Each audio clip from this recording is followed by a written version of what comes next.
हे good morning friends, कैसे हो आप सभी। आई होप आप सभी बेहतर होंगे और मेरी क्लास में आप सभी का बहुत बहुत स्वागत है। आज मैं आप लोगों का क्लास व्हाइट बोर्ड पे नहीं ले पा रही हूँ क्योंकि मैं अभी हूँ थोड़ी बाहर और इसलिए मैं आप लोगों का क्लास आज इस फॉर्मेट में लूंगी।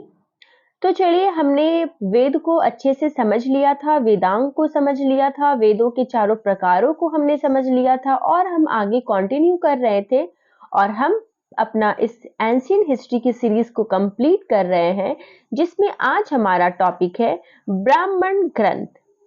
और ब्राह्मण ग्रंथ क्या है तो मैं आपको बता दूं कि ब्राह्मण ग्रंथ वेदों के ही भाग है, यानी ब्राह्मण ग्रंथ is a part of Vedas like reference book. जैसे आप किसी बुक को पढ़ते हैं और अगर आपको उसमें किसी वर्ड की या किसी सेंटेंसेस की या किसी भी चीज की अगर डीप अंडरस्टैंडिंग करना हो तो आप किसी ना किसी रेफरेंस बुक का हेल्प लेते हैं।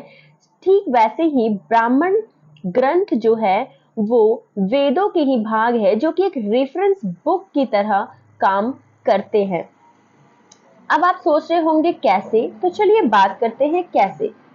क्योंकि ब्राह्मण ग्रंथ में सभी प्रकार के कर्म कांड व विधि व नियमों का उल्लेख होता है, इस प्रकार यह उनके वेदों के रेफरेंस बुक का काम करती है। कुछ प्रमुख ब्राह्मण ग्रंथ क्या क्या है, चलिए बात करते हैं कुछ प्रमुख ब्राह्मण ग्रंथ की। सबसे पहले हम देखेंगे ऋग्वेद। ऋग्वेद में कौन से ब्राह्मण ग्रंथ है तो इसमें है ऐतरेय ब्राह्मण, संखायन या कौशितकी ब्राह्मण। उसके बाद आता है हमारा शुक्ल यजुर्वेद। शुक्ल यजुर्वेद में हम देखेंगे कि इसमें शतपथ ब्राह्मण है। आप शतपथ ब्राह्मण को याद करिए, ये वही शतपथ ब्राह्मण है जो हमने ऋग्वेद और सामवेद के बीच में हमने कहा था कि शतपथ ब्राह्मण की रचना हुई थी, परंतु इसको किसमें शामिल कर दिया गया था तो इसे शामिल किया था यजुर्वेद में। इसलिए हम यहाँ पर यजुर्वेद की बात कर रहे हैं, शुक्ल यजुर्वेद, जिसमें शतपथ ब्राह्मण आता है और इसमें उल्लेख किया गया है कि स्त्री को पुरुष की अर्धांगिनी बताया गया है। उसके बाद हम देखेंगे कृष्ण यजुर्वेद।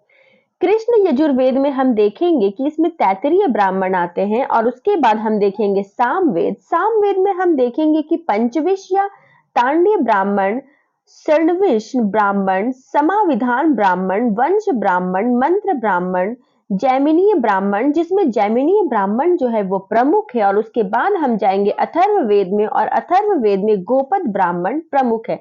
तो इस प्रकार से फ्रेंड्स मैंने ब्राह्मण ग्रंथ को कंप्लीट करा दिया और इसके बाद हम पढ़ेंगे अन्य वैदिक साहित्य, जिसे हम कल की क्लास में कवर करेंगे। आई होप आपको ये ब्राह्मण ग्रंथ अच्छे से समझ आ गया होगा। थैंक यू सो मच, मिलते हैं अगले वीडियो में। Bye bye.